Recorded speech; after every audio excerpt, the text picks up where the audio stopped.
নমস্কার, আমি তৃষ্ণা। গল্পের মাঝে পরিবারের পক্ষ থেকে সকলকে জানাই স্বাগত। রাতের বেলা ট্রেন যাত্রা কম বেশি আমাদের সবাইকেই করতে হয়েছে। অনেক সময় তো চেনা রাস্তা অচেনা আর অচেনা রাস্তা চেনা মনে হয় রাতের বেলা। কিন্তু কখনো আপনাদের সাথে এমন ঘটনা ঘটেছে যে অচেনা জায়গাটা চেনা মনে করে পথ ভুলে গেছেন? তারপর কোনো এক চেনা মানুষ আপনাদের পথ দেখিয়েছে, কিন্তু পরে তারই মুখে জানতে পারলেন যে সে অনেকদিন আগেই অচেনা জগতের সদস্য হয়েছে। তখন আপনি কি করবেন? আজকের গল্প শিশির কুমার মজুমদার রচিত টোকনের বন্ধু। চলুন শুরু করা যাক। সব হিসেব গোলমাল হয়ে গেল চাঁদরার ঘোষবাবুর জন্য। কাজ মেটাতে তিনি রাত করে ফেললেন। শীতের রাত, তার উপরে চারদিকে ঘন কুয়াশায় ছাওয়া। কাঁপতে কাঁপতে স্টেশনে এসেই ট্রেন পেয়ে গেলেন ব্রজবাবু। একখানা কুলতলির টিকিট কেটে আরাম করে চাদর মুড়ি দিয়ে ট্রেনের কামরার এক কোণে বসে পড়লেন। চাঁদরা থেকে কুলতলি বেশ কিছুক্ষণের পথ। মনে মনে হিসাব কষে একটু অস্বস্তিতেই পড়লেন ব্রজবাবু। কুলতলিতে নতুন বাড়ি করে এসেছে ওর মেয়ে জামাই। চিঠি লিখে এদিনের কথা আগেই জানিয়ে দিয়েছেন ব্রজবাবু। বিকাল নাগাদ ওখানে পৌঁছে রাতটা আজ ওখানেই থাকবেন। ঝুলিতে এই নাতির জন্য কেনা কখানা নতুন অ্যাডভেঞ্চারের বই। কিন্তু চাঁদরার ঘোষবাবুই সব গোলমাল করে দিলেন। এখন জামাই মেয়ে নিশ্চয়ই দেরি করেছে দেখে চিন্তায় পড়বে। কি আর করা, গাড়ি ছাড়তেই চোখ বুঝলেন ব্রজবাবু। ঠিক ইচ্ছায় নয়, শীতের রাতের আমেজও ছিল কিছুটা। এক চটকায় ঘুম ভাঙতে দেখলেন গোটা কামরা খালি, একা উনিই যাত্রী। কতক্ষণ যে কেটে গেছে ট্রেনে, কোথায় যে এসেছেন, সব হিসাব ওর গোলমাল হয়ে গেল। ঘড়িতে দেখলেন ঘন্টা দুই এর মধ্যে কেটে গিয়েছে। সর্বনাশ! তার মানে তো কুলতলি পিছনে ফেলে এসেছেন তিনি। পরের স্টেশনে গাড়ি থামতেই তাড়াতাড়ি নেমে পড়লেন তিনি। কোথাও কেউ নেই। অত রাতে অজপাড়া গায়ে এই ঠান্ডায় যাত্রী আসবে কোথা থেকে? কিন্তু কোথায় নামলেন তিনি? ভালো করে এদিক ওদিক দেখে খুশিই হলেন না, যেখানে নেমেছেন সেটাই কুলতলি। ওই তো স্টেশনের শেষে বিশাল বটগাছটা, তার নিচে বেঞ্চ পাতা। কতবার ট্রেন ধরতে এসে ওটাতে বসেছেন উনি। নিশ্চিন্ত মনেই স্টেশনের বাইরে এলেন তিনি। কোনো সন্দেহ নেই, ঠিক জায়গাতেই নেমেছেন তিনি। তবে হ্যাঁ, আগে রাস্তার বাঁদিকে কটা কাঁচা দোকান ছিল চায়ের, তার পাশে রিক্সাওয়ালাগুলো দাঁড়াতো। এখন সেখানে পাকা দোকান। এত রাতে তালা বন্ধ, আর রিক্সাওয়ালাগুলো ওখানে নেই। বছর কতক আগে শেষবার কুলতলি এসেছিলেন উনি। বছরখানেক এই সামান্য পরিবর্তনটা কি আর হবে, তাই না? নিশ্চিন্ত মনেই এগোলেন উনি।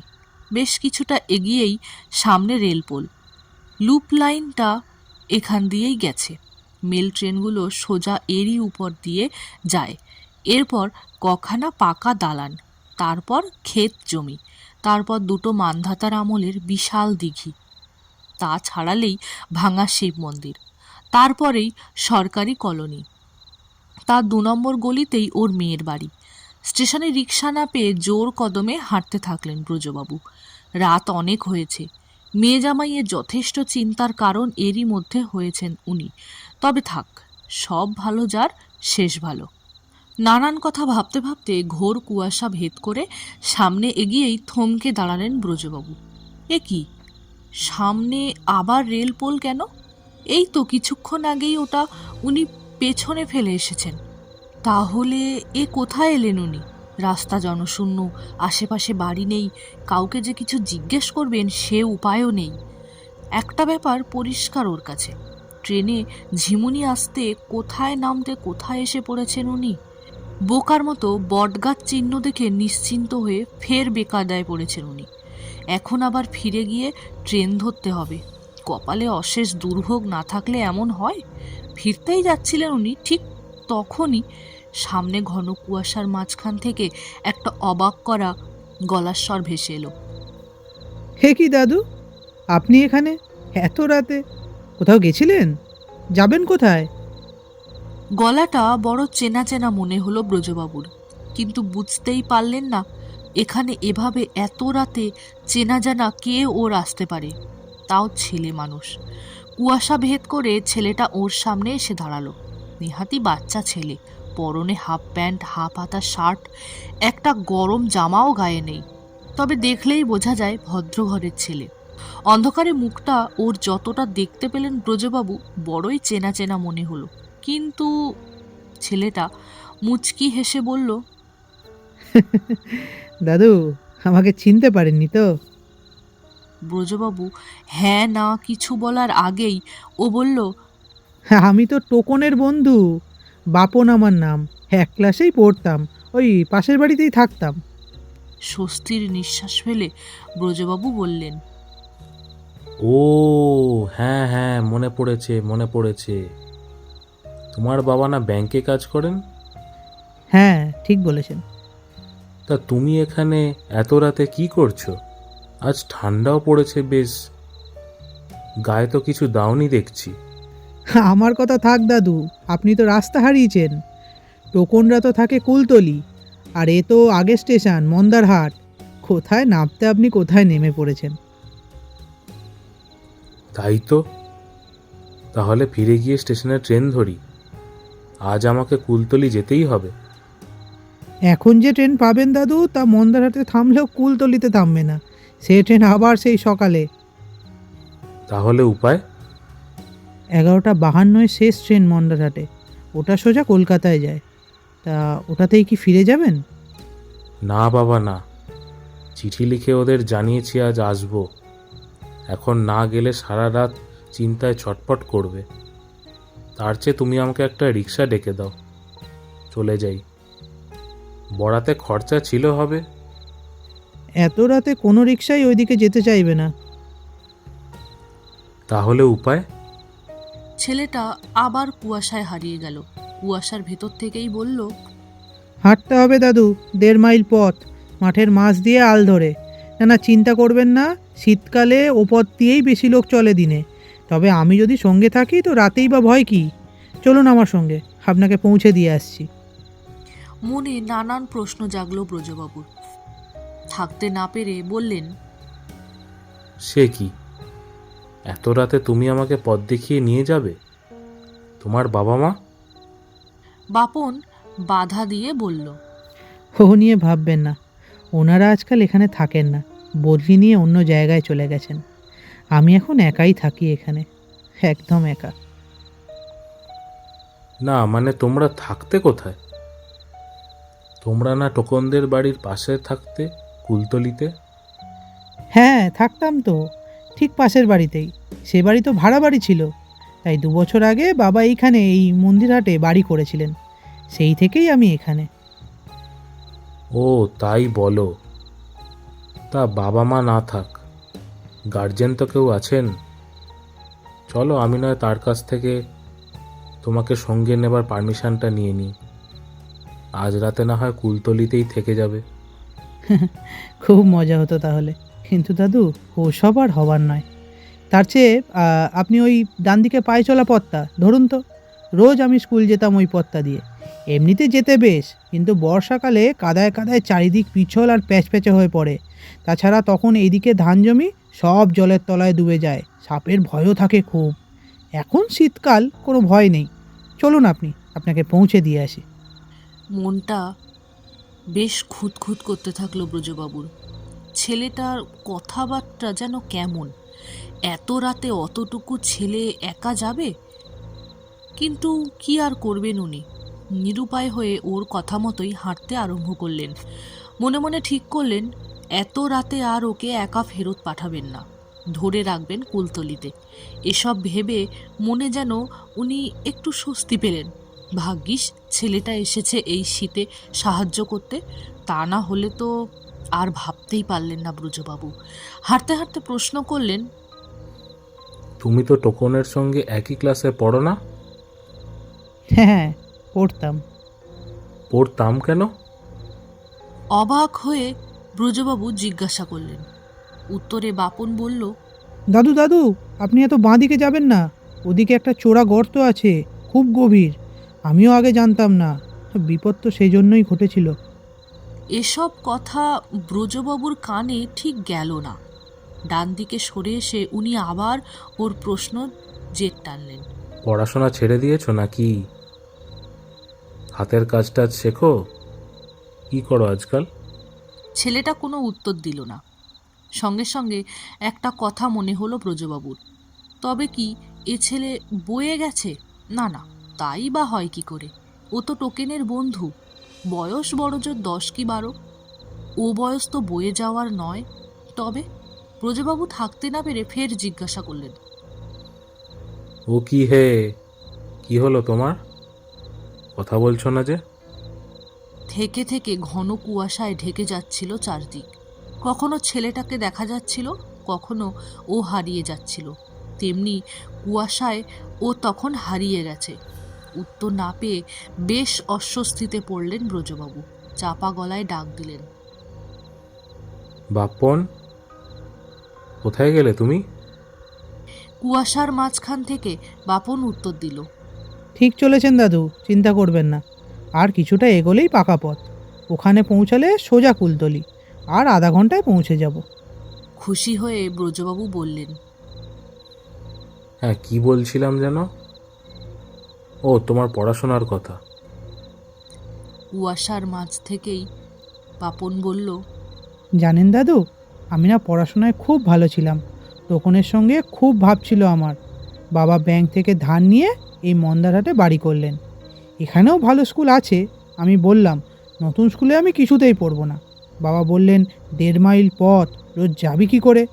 আমি বললাম, হেঁটে যাবো আসবো, আমার কষ্ট হবে না। আমি আমার পুরনো বন্ধুদের ছাড়তে পারবো না। এতে বাবা ভীষণ রেগে করলেন।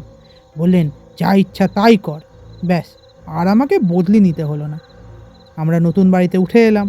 তখনও বৃষ্টি নামেনি, শুকনো মাঠঘাট। হেঁটে স্কুলে যেতে আসতে আমার মন্দ লাগতো না। তারপর যখন এই সিধে রাস্তাটার খোঁজ পেলাম, তখন আর আমাকে দেখে কে? তারপরই নামলো বৃষ্টি, ভীষণ বৃষ্টি। দেখতে দেখতে চারিদিকে জল জমে গেল। মাঠে যেসব লোক কাজ করত তারা আমাকে বলল, খোকা, আর এ পথে আসা যাওয়া করো না, ঘুরপথেই যেও। আমি সে কথা শুনবো কেন? এ পথে মাত্র আধ ঘন্টা সময় লাগে, আর ওই পথে। আমরাও তো সেই পথেই যাচ্ছি। তাহলে তো কিছুক্ষণেই কুলতলি পৌঁছে যাব। কুয়াশা কেটে গেল। বাপন বার হয়ে এসে বলল। হ্যাঁ, আর বড় জোর 5-7 মিনিট লাগবে। ওই তো সামনে পাকা পথ। অন্ধকারের মাঝে কালো চওড়া পাকা পথটা সত্যিই দেখতে পেলেন ব্রজবাবু। খুশি হয়ে বললেন। হ্যাঁ, তুমি যেন কি বলছিলে? গত বছর ভীষণ বর্ষা হয়েছিল এদিকে। একদিন স্কুলে পৌঁছেছি, নামলো ভীষণ বৃষ্টি। সে কি বৃষ্টি! 4:30টায় যখন ছুটি হলো, তখনও টিপটিপ করে বৃষ্টি পড়ছে। দিনটা ছিল 7ই আষাঢ়। আমার সঙ্গে ক্লাসে টোকনের একটু ঝগড়া হয়েছিল। একটা ডট পেন ওর মামা ওকে দিয়েছিল। 4 রকমের কালি ছিল তাতে। আমি বললাম, আমাকে 2 দিন দে না ভাই, আমি বাড়ি নিয়ে যাব। ও কিছুতেই দিল না। ভীষণ দুঃখ হলো আমার। ছুটির পর আব্দুল বলল, চল আমরা বার হয়ে পড়ি, বৃষ্টি বাড়তে পারে। পাকা রাস্তায় ও প্রায় মন্দারহাটের কাছেই থাকে। আমি রাগ করে বললাম, না, আমি একাই যাব। রাগ হলো এই জন্য কারণ আব্দুলও টোকনের হয়েই কথা বলছিল মামা তো ওকেই জিনিসটা দিয়েছে, ও কেন তোকে দেবে? আব্দুল ভয় পেয়ে জিজ্ঞেস করেছিল, তুই কোন পথ দিয়ে যাবি? আমিও রাগ করে বলেছিলাম, আজ আমি মাঠ পথে ফিরব। আব্দুল বলেছিল, না ভাই, যাস না। টোকন বলেছিল, আব্দুল, ওকে বল ওর একটা মাসির বাড়ি এখানে আছে, আমার ওপর রাগ করছে করুক, সেখানে তো ও গিয়ে থাকতেই পারে। আগে কি থাকেনি নাকি ও? আব্দুল বলেছিল, আমার সঙ্গেই ফিরে চল না। আজ তোর কী হলো বলতো? আমার রাগ তখন যেন কেমন দুঃখ হয়ে গিয়েছিল। এত কথা বলছে ওরা, অথচ একবারও তো বলছে না, এই নে ডট পেনটা। আমি কি আর নিয়ে নিতাম ওটা? ফেরতই তো দিয়ে দিতাম। তা নয়, ওরা আমাকে থাকতে বলছে, সঙ্গে যেতে বলছে। আমি বললাম, আমি থাকবো না, আমি যাবই। আর যাব ওই মাঠপথে একা একাই। বলে আর আমি দাঁড়াইনি। রাগ করে তো কিছু দূর চলে এলাম।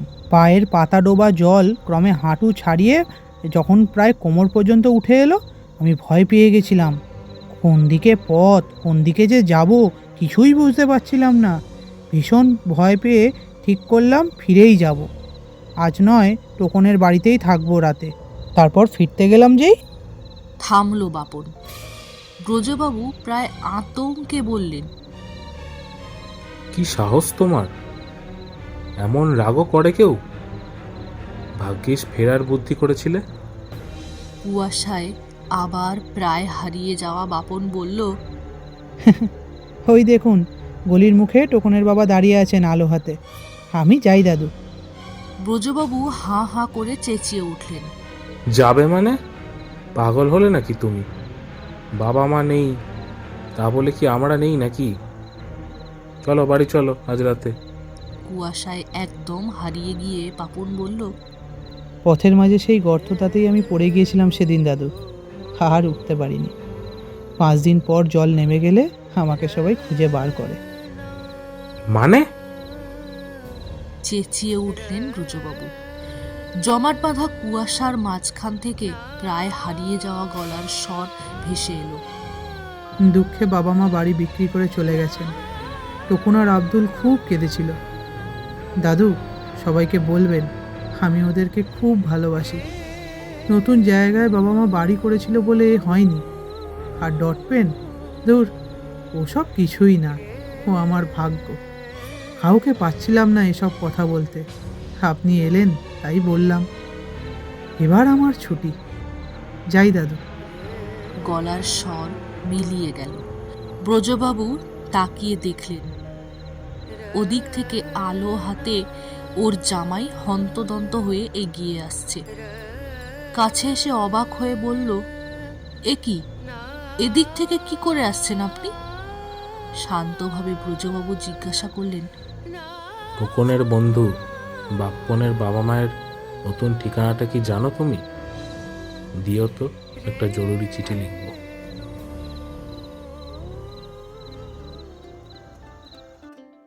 ব্রজবাবুর চরিত্রে ছিলেন অর্জুন সামন্ত, বাপ্পনের চরিত্রে ছিলেন সৌভিক শীল এবং গল্প পাঠে আমি তৃষ্ণা।